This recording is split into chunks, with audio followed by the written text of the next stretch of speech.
Nous partîmes de Brest sans nous faire précéder d'aucune lettre.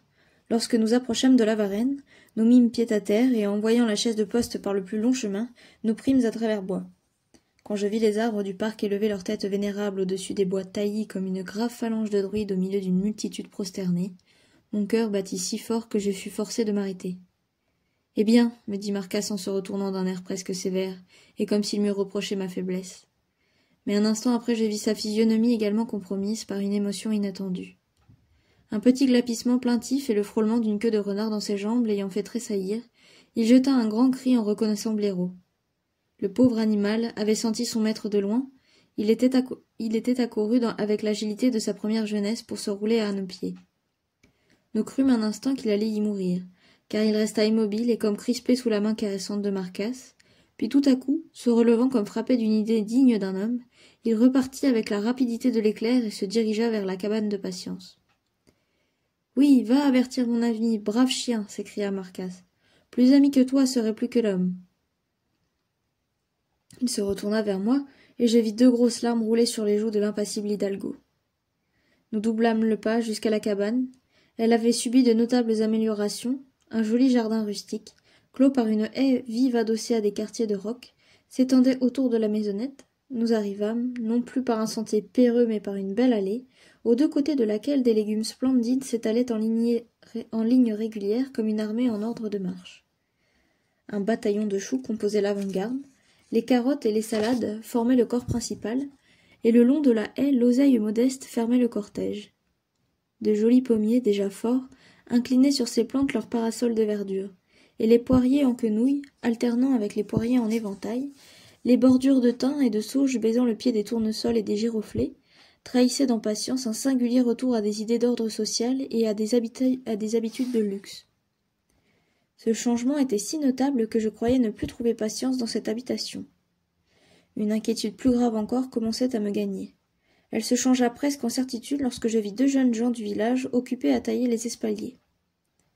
Notre traversée avait duré plus de 4 mois, et il y en avait bien 6 que nous n'avions entendu parler du solitaire. Mais Marcasse ne ressentait aucune crainte. Blaireau lui avait dit que Patience vivait, et les traces du petit chien fraîchement marquées sur le sable de l'allée attestaient la direction qu'il avait prise. Néanmoins, j'avais tellement peur de voir troubler la joie d'un pareil jour que je n'osais pas faire une question au jardinier de Patience et que je suivis en silence l'Hidalgo, dont l'œil attendri se promenait sur ce nouvel Éden et dont la bouche discrète ne laissait échapper que le mot changement plusieurs fois répété. Enfin, la patience me prit. L'allée était interminable, bien que très courte en réalité, et je me mis à courir, le cœur bondissant d'émotion. « Edmée, me disais-je, est peut-être là. » Elle n'y était pourtant pas, et je n'entendis que la voix du solitaire qui disait « Ah ça, qu'est-ce qu'il y a donc? Ce pauvre vieux chien est-il devenu enragé? Ah bah, Blaireau, vous n'auriez pas tourmenté votre maître de la sorte. Ce que c'est que de gâter les gens. » Blaireau n'est pas enragé, dis-je en entrant. Êtes-vous donc devenu sourd à l'approche d'un ami, maître Patience? Patience laissa retomber sur sa table une pile d'argent qu'il était en train de compter, et vint à moi avec son ancienne cordialité. Je l'embrassai, il fut surpris et touché de ma joie, puis, me regardant de la tête aux pieds, il s'émerveillait du changement opéré dans ma personne lorsque Marcasse parut sur le seuil de la porte. Alors Patience, avec une expression sublime, s'écria en levant sa large main vers le ciel. « Les paroles du cantique. Maintenant je puis mourir. Mes yeux ont vu celui que j'attendais. » L'Hidalgo ne dit rien. Il leva son chapeau comme de coutume et s'asseyant sur une chaise, il devint pâle et ferma les yeux. Son chien sauta sur ses genoux en témoignant sa tendresse par des essais de petits cris qui se changeaient en éternuements multipliés. Vous savez qu'il était muet de naissance. Tout tremblant de vieillesse et de joie, il allongea son nez pointu vers le long nez de son maître, mais son maître ne lui répondit pas comme à l'ordinaire. « Ah bah Blaireau !» Marcasse était évanoui. Cette âme aimante, qui ne savait pas plus que celle de Blaireau se manifester par la parole, succombait sous le poids de son bonheur. Patience courut lui chercher un grand pichet de vin du pays, de son condamné, c'est-à-dire du plus vieux et du meilleur possible. Il lui en fit avaler quelques gouttes dont la verdure le ranima. L'Hidalgo excusa sa faiblesse en l'attribuant à la fatigue et à la chaleur. Il ne voulut ou ne sut pas l'attribuer à son véritable motif. Il est des âmes qui s'éteignent, après avoir brûlé pour tout ce qu'il y a de beau et de grand dans l'ordre moral, sans avoir trouvé le moyen et même sans avoir senti le besoin de se manifester aux autres. Quand les premiers élans furent calmés chez Patience, qui était aussi expansif que son ami l'était peu, « Ah ça, me dit-il, je vois, mon officier, que vous n'avez pas envie de rester ici longtemps.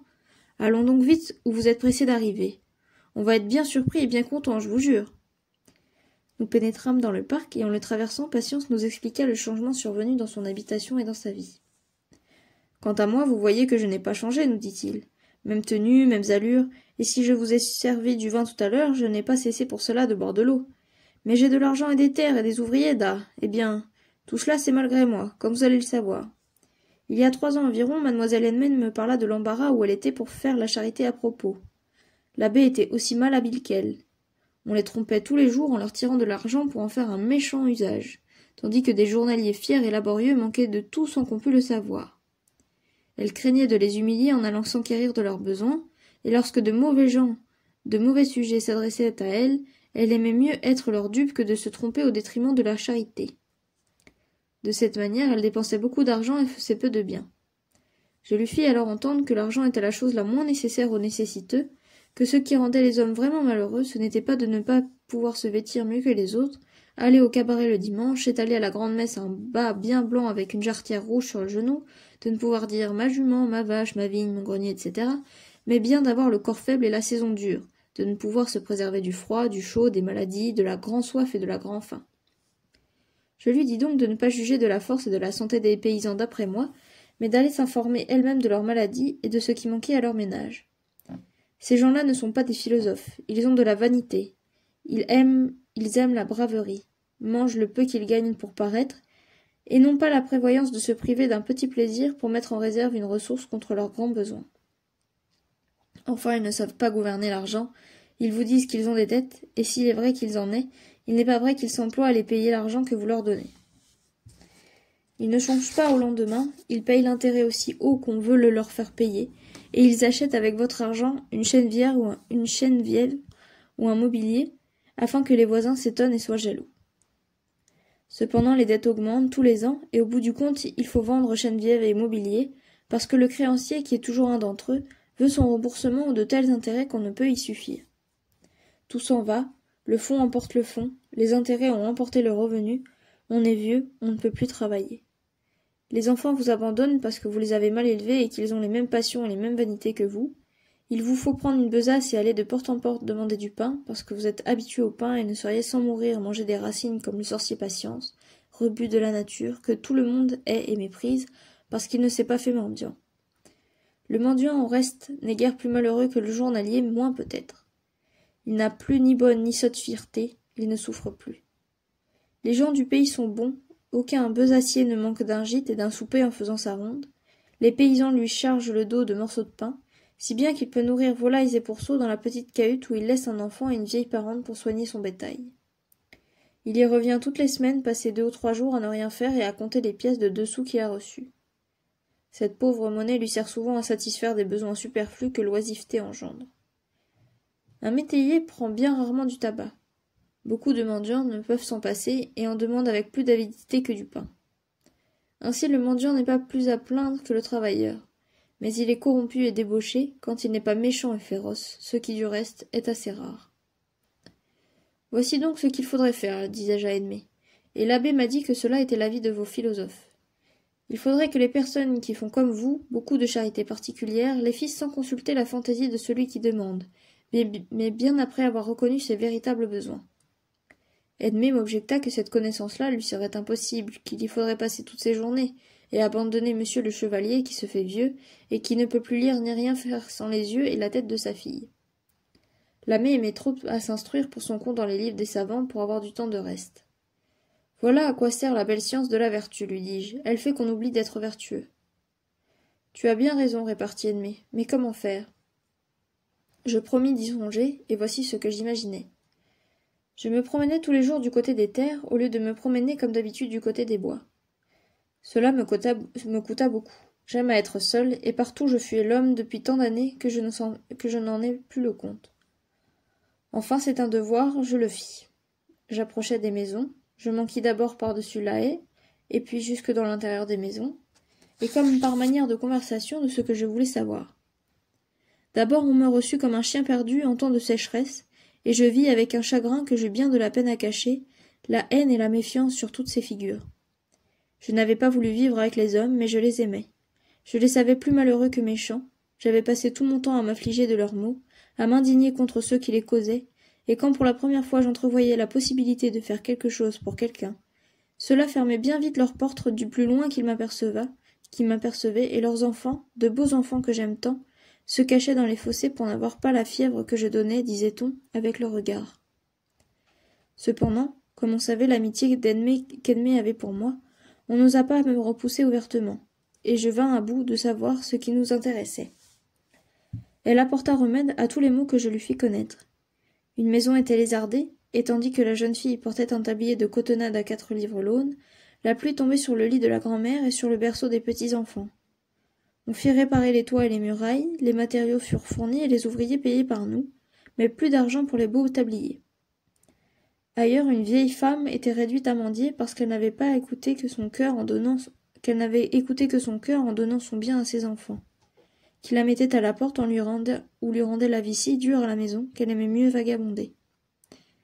Nous nous fîmes les avocats de la vieille, avec menace de porter à nos frais l'affaire devant les tribunaux, et nous obtîmes pour elle une pension que nous augmentâmes de nos deniers quand elle ne suffisait pas. Nous amenâmes plusieurs vieillards qui se trouvaient dans la même position, à s'associer et à se mettre en pension chez l'un d'entre eux, à qui nous fîmes un petit fonds, et qui, ayant de l'industrie et de l'ordre, fit de bonnes affaires, à tel point que ses enfants vinrent faire leur paix et demander à l'aide dans son établissement. Nous fîmes bien d'autres choses encore, dont le détail serait trop long et que vous verrez du reste. Je dis « nous », parce que peu à peu, quoique je ne voulusse me mêler de rien au-delà de ce que j'avais fait, je fus entraîné et forcé à faire davantage, à me mêler de beaucoup de choses, et finalement de tout. Bref, c'est moi qui prends les informations, qui dirige les travaux et qui fais les négociations. Mademoiselle Edmé a voulu qu'il y eût de l'argent dans mes mains, que je puisse en disposer sans la consulter d'avance, c'est ce que je ne me suis jamais permis, et aussi jamais elle ne m'a contredit une seule fois dans mes idées. Mais tout cela, voyez-vous, m'a donné bien de la fatigue et bien du souci. Depuis que les habitants savent que je suis un petit turgot, ils se sont mis à terre, ventre à terre devant moi, et cela m'a fait de la peine. J'avais donc des amis dont je ne me soucie pas, et j'ai aussi des ennemis dont je ne passerai bien. Les faux besogneux m'en veulent de ne pas être leur dupe. Il y a des indiscrets et des gens sans vertu qui trouvent qu'on faisait toujours trop pour les autres, jamais assez pour eux. Au milieu de ce bruit et de ces tracasseries, je ne me promène plus la nuit, je ne dors plus le jour, je suis monsieur Patience et non plus le sorcier de la tour Gazeau, mais je ne suis plus le solitaire. Et croyez-moi, je voudrais de tout mon cœur être né égoïste et jeter là le collier pour retourner à ma vie sauvage et à ma liberté. Patience nous ayant fait ce récit, nous lui fîmes compliment, mais nous nous permîmes une objection contre sa prétendue abnégation personnelle. Ce jardin magnifique attestait une transaction avec les nécessités superflues dont il avait toute sa vie déploré l'usage chez les autres. Cela, dit-il en allongeant le bras du côté de son enclos, cela ne me regarde pas. Ils l'ont fait malgré moi, mais comme c'étaient de braves gens et que mon refus les affligeait, j'ai été forcé de le souffrir. Sachez que si j'ai bien fait des ingrats, j'ai fait aussi quelques heureux reconnaissants.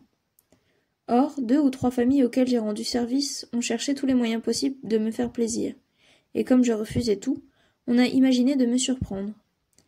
Une fois, j'avais été passé plusieurs jours à la Berthenot pour une affaire de confiance dont on m'avait chargé, car on en est venu à me supposer un grand esprit, tant les gens sont portés à passer d'une extrémité à l'autre.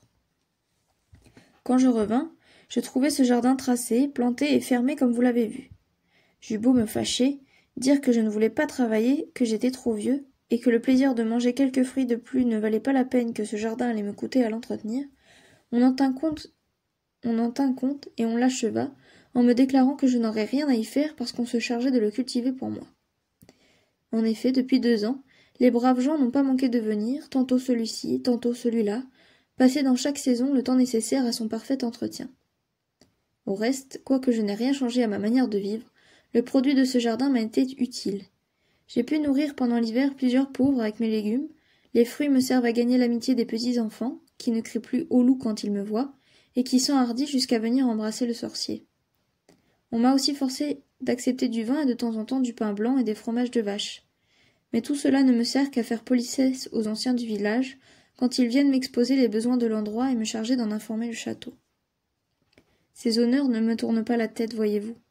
et même je puis dire que, quand j'aurai fait peu à peu tout ce que j'ai à faire, je laisserai là les soucis de la grandeur et je retournerai à la vie du philosophe, peut-être à la tour Gazeau, qui sait. Nous touchions au terme de notre marche. En mettant le pied sur le perron du château, je joignis les mains, et saisi d'un sentiment religieux, j'invoquai le ciel avec une sorte de terreur. Je ne sais quel vague effroi me se réveilla, j'imaginais tout ce qui pouvait m'empêcher d'être heureux, et j'hésitais à franchir le seuil de la maison, puis je m'élançai. Un nuage passa devant mes yeux, un bourdonnement remplit mes oreilles. Je rencontrai Saint-Jean qui, ne me reconnaissant pas, fit un grand cri et se jeta devant moi pour m'empêcher d'entrer sans être annoncé. Je le poussai hors de mon chemin, et il tomba consterné sur une chaise dans l'antichambre, tandis que je gagnai la porte du salon avec impétuosité. Mais au moment de la pousser brusquement, je m'arrêtai, saisi d'un nouvel effroi, et j'ouvris si timidement qu'Edmé, occupé à broder au métier, ne leva pas les yeux, croyant reconnaître dans ce léger bruit la manière respectueuse de Saint-Jean. Le chevalier dormait et ne s'éveilla pas. Ce vieillard, grand et maigre comme tous les Mauprat, était affaissé sur lui-même et sa tête pâle et ridée, que l'insensibilité du tombant semblait avoir déjà enveloppée, ressemblait à une des figures anguleuses en chêne sculpté qui ornaient le dossier de son grand fauteuil. Il avait les pieds allongés devant un feu de sarment, quoique le soleil fût chaud et qu'un clair rayon tombât sur sa tête blanche et la fit briller comme de l'argent. Comment vous peindrais-je ce que me fit éprouver l'attitude d'Edmé? Elle était penchée sur sa tapisserie, et de temps en temps elle levait les yeux sur son père pour interroger les moindres mouvements de son sommeil. Mais que de patience et de résignation dans tout son être. Edmé n'aimait pas les travaux d'aiguille. Elle avait l'esprit trop sérieux pour attacher de l'importance à l'effet d'une nuance à côté d'une nuance et à la régularité d'un point pressé contre un autre point. D'ailleurs, elle avait le sang impétueux, et quand son esprit n'était pas absorbé par le travail de l'intelligence, il lui fallait de l'exercice et le grand air. Mais depuis que son père, en proie aux infirmités et de la vieillesse, ne quittait presque plus son fauteuil, elle ne quittait plus son père un seul instant, et ne pouvant toujours lire et vivre par l'esprit, elle avait senti la nécessité d'adopter ces occupations féminines, qui sont, disait-elle, les amusements de la captivité. Elle avait donc vaincu son caractère d'une manière héroïque. Dans une de ces luttes obscures qui s'accomplissent souvent sous nos yeux, sans que nous en soupçonnions le mérite, elle avait fait plus que de dompter son caractère, elle avait changé jusqu'à la circulation de son sang. Je la trouvais maigrie, et son teint avait perdu cette première fleur de la jeunesse, qui est comme la fraîche vapeur que la laine du matin dépose sur les fruits et qui s'enlève au moindre choc extérieur, bien que l'ardeur du soleil l'ait respectée. Mais il y avait dans cette pâleur précoce et dans cette maigreur un peu maladive un charme indéfinissable. Son regard plus enfoncé, et toujours plus impénétrable, avait moins de fierté et plus de mélancolie qu'autrefois. Sa bouche, plus mobile, avait le sourire plus fin et moins dédaigneux. Lorsqu'elle me parla, il me sembla voir deux personnes en elle, l'ancienne et la nouvelle. Et au lieu d'avoir perdu de sa beauté, je trouvais qu'elle avait complété l'idéal de la perfection. J'avais pourtant ouï dire alors à plusieurs personnes qu'elle avait beaucoup changé, ce qui voulait dire, selon elle, qu'elle avait beaucoup perdu. Mais la beauté est comme un temple dont les profanes ne voient que les richesses extérieures. Le divin mystère de la pensée de l'artiste ne se révèle qu'aux grandes sympathies, et le moindre détail de l'œuvre sublime renferme une inspiration qui échappe à l'intelligence du vulgaire. Un de vos modernes écrivains a dit cela, je crois, en d'autres termes et beaucoup mieux.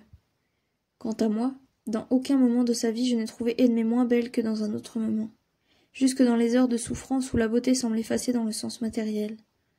La sienne se divinisait à mes yeux et me révélait une nouvelle beauté morale dont le reflet éclairait son visage. Au reste, je suis douée médiocrement sous le rapport des arts, et si j'avais été peintre, je n'aurais pu reproduire qu'un seul type, celui dont mon âme était remplie, car une seule femme m'a semblé belle dans le cours de ma longue vie, ce fut Edmé. Je restai quelques instants à la regarder, pâle et touchante, triste mais calme, vivante image de la piété filiale, de la force enchaînée par l'affection, puis je m'élançai et tombai à ses pieds sans pouvoir dire un mot. Elle ne fit pas un cri, pas une exclamation, mais elle entoura ma tête dans ses deux bras et la tint longtemps serrée contre sa poitrine. Dans cette forte étreinte, dans cette joie muette, je reconnus le sang de ma race, je sentis ma sœur. Le bon chevalier, réveillé en sursaut, l'œil fixe, le coude appuyé sur son genou et le corps plié en avant, nous regardait en disant « Eh bien, qu'est-ce donc que cela ?» Il ne pouvait voir mon visage caché dans le sein d'Edmé, Elle me poussa vers lui, et il me serra dans ses bras affaissés avec un élan de tendresse généreuse qui lui rendit un instant la vigueur de la jeunesse. Vous pouvez imaginer les questions dont on m'accabla et les soins qui me furent prodigués. Edmée était pour moi une mère véritable. Cette bonté expansive et confiance avait tant de sainteté que, pendant toute cette journée, je n'eus pas auprès d'elle d'autre pensée que celle que j'aurais eue si j'avais été réellement son fils. Je fus vivement touché du soin qu'on prit d'enjoliver à l'abbé la surprise de mon retour. J'y vis une preuve certaine de la joie qu'il en devait ressentir. On me fit cacher sous le métier d'Edmée, et on me couvrit de la grande toile verte dont elle enveloppait son ouvrage. L'abbé s'assit tout près de moi, et je lui fis faire un grand cri en lui prenant la jambe. C'était une plaisanterie que j'avais l'habitude de lui faire autrefois. Et lorsque je sortis de ma cachette, en renversant brusquement le métier et en faisant rouler tous les pelotons de laine sur le parquet, il y eut sur son visage une expression de joie et de terreur tout à fait bizarre. Mais je vous tiens quitte de toutes ces scènes d'intérieur, sur lesquelles ma mémoire se reporte malgré moi avec trop de complaisance.